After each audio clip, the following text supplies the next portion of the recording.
So in the last video, I said that the energy balance by itself will not tell you if a process is spontaneous. In other words, you cannot tell just by writing a mathematically valid energy balance whether or not your process is even physically possible. In the turbine example, I'm asserting that it is not possible for the steam to be condensed into liquid water. And in an example, we'll do an example later on that builds off of this example that shows that that is the case. So what do we have to do? We have to apply the second law of thermodynamics, which says that the entropy of the universe is consistently increasing. We'll flesh that out in a little bit more detail, but this is chapter 4 of your Sandler textbook. So I want to derive the entropy balance first, and that'll allow us to find the maximum work that's possible in that turbine example. So the entropy balance is going to follow the same exact general form as the general balance equation. So I've got accumulation is equal to input minus output plus generation minus consumption. And I'll just go term by term. Accumulation, when applied to entropy, would give us simply, ds dt. So accumulation is whatever change in the variable that you're looking at in time. The input and output terms, remember, Sandler likes to group these, and you should be aware if you're using another textbook for reference, like I recommend that you do, or if you're looking up online or something, you might see input and output terms as being written separately. But Sandler likes to use a more compact notation, so he sums over all streams K that are entering or leaving the process. So sum of the mass flow rate of stream K times the specific enthalpy of stream K. And remember, again, in and out are both encompassed here. Output terms are going to be negative, and some textbooks differentiate between the input and the outputs. So this term only accounts for entropy being transported into the process by a material stream. So transport by material flow. And material is the operative word there, because entropy can also be transported into a process by a heat flow.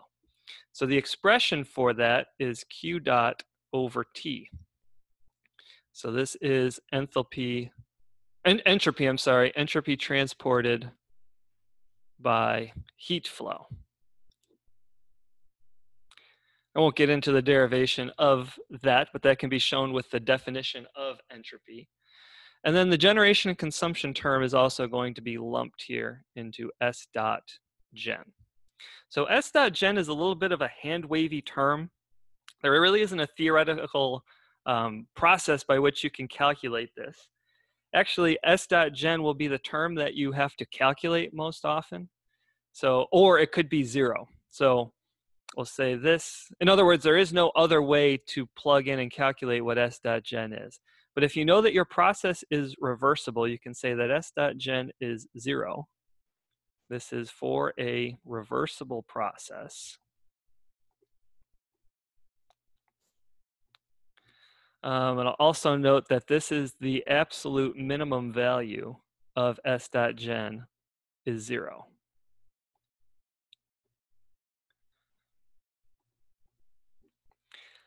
Also remember that in chapter 4 of Sandler, he kind of goes into a little bit more of a discussion about for a reversible process, you'd get the maximum amount of work out. So when we talk about maximum work a little bit later, that's going to correspond to an S gen is equal to 0. But basically it means that you're not losing any work due to friction or dissipation of any gradients or anything like that. So 0 is the minimum that S gen can be, or it could be positive. Could be greater than 0. But in that case, again, we couldn't calculate it by other means. S dot gen would be the unknown that we would calculate in the entropy balance. All right, but I want to go back to the previous example. So I want to go back up to this adiabatic turbine and analyze this example in the context of this entropy balance. The first thing I want to recognize is that I cannot constrain that this outlet flow is saturated water, right? Because a turbine has no mechanism to control temperature, right? I can say it's adiabatic, but I can't say what the temperature is. And by saying it's saturated water, remember there's a specific temperature corresponding to each pressure at which water is saturated. So by saying that the outlet stream is saturated water, I am specifying what the temperature is, and I can't do that for a turbine. So M2, the state of this stream is going to be unknown. And if that stream is unknown and I go back to my energy balance, then I have two unknowns, right? I have unknown shaft work and I have unknown H2 because this is no longer saturated liquid water. So if I have two unknowns in one equation, it actually looks like I have a positive degrees of freedom. I may have 1 degree of freedom because I have two unknowns, one equation. However, I'm going to use the entropy balance as my second equation. So I'm going to scroll back down to the entropy balance, and I'm going to encourage you to stop the video here, pause the video, see if you can use this entropy balance in conjunction with the energy balance to calculate what the maximum amount of work that you can get out of this turbine is. So I'm going to pause my video here as well. All right, so I've written the two equations that we have. So remember, we have the one is the energy balance. I typically write just simply eval in material and energy balances. I can't do that anymore because there's now two E's. There's an energy and an entropy balance. Now we've already simplified the energy balance from above, so I'm just going to keep that. And note that H1 is still the same, so I can still have that same number for saturated steam at 30 bar and 550 C. But now H2 is the unknown because we don't know the state.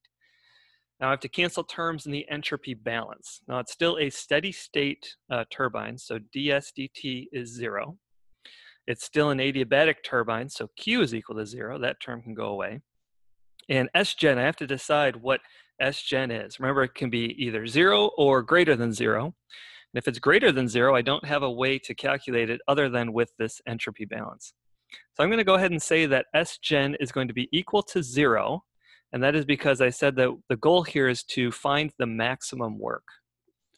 And if I'm finding the maximum work, that means I'm not generating any entropy. And that means it's also a reversible process. That is going to correspond to what the maximum work is. So that's my justification for setting Sgen equal to 0.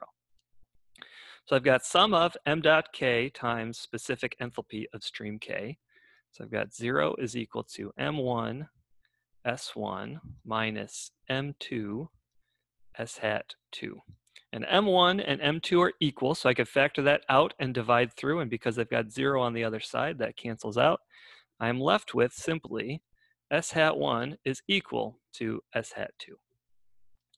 Now I can go to the steam table, and because I know what the conditions of S1 are, I know it's superheated steam at 30 bar, 3 megapascals, and 550 C, I can go to Appendix A3. Appendix A3, and this is in the Sandler textbook, to find what the specific enthalpy of that stream is. So I'm going to go to my textbook. I'll pause while I look that up. All right, I've looked up those conditions. Again, I encourage you to pause here and try to do this yourself and get some good practice. The enthalpy of this S1 stream is 7.37 kilojoules per kilogram Kelvin. So don't get too worried about the units here. So even though we looked up, we're using the steam table. So because the steam table is written in terms of degrees C, we don't have to worry about the conversion between Celsius and Kelvin. And they're the same scale anyway, so in terms of what the changes in a degree are. So again, don't worry too much about the units. For this problem, other times you do have to worry about the units, right? So this is equal to S1. And because S1 is equal to S2, I also know that S2 is equal to the same. Now, how do I use the fact that S2 is also equal to 7.37 kilojoules per kilogram degree Kelvin? Well, I know what the pressure is. So S2 is for 1 bar. And 1 bar corresponds to 0.1 megapascals. So the page previous in Appendix A3 has the steam table for that pressure. I have to find the temperature at which the enthalpy is 7.37. And I see that that happens between 100 and 200. So I can then interpolate. So interpolate the data at 100 and 200 degrees C for 0.1 megapascals.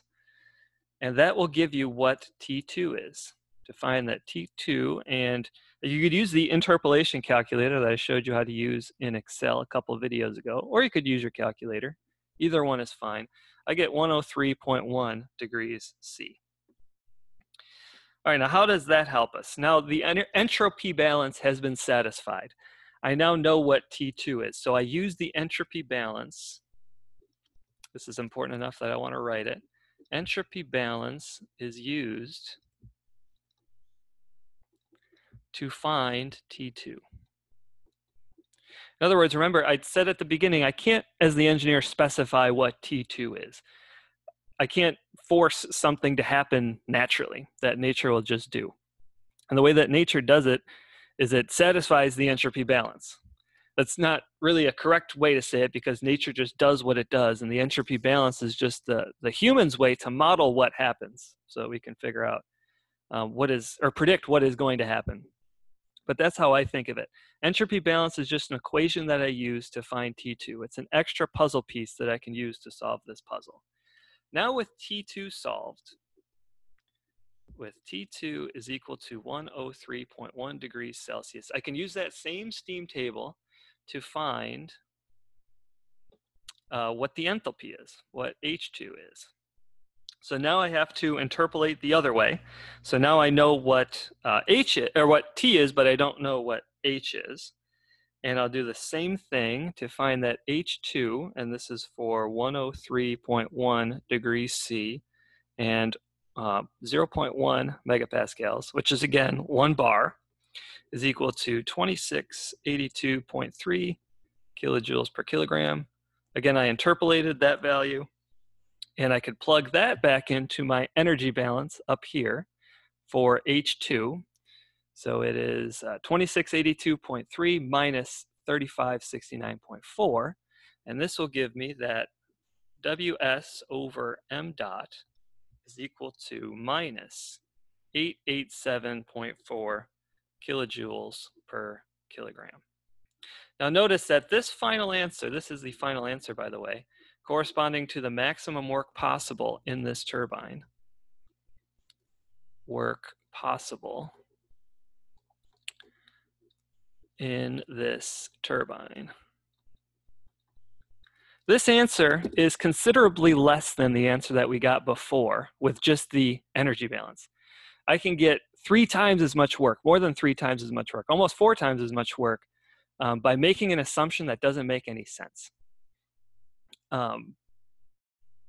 But remember that assumption wasn't physically possible. So this is the best I can do.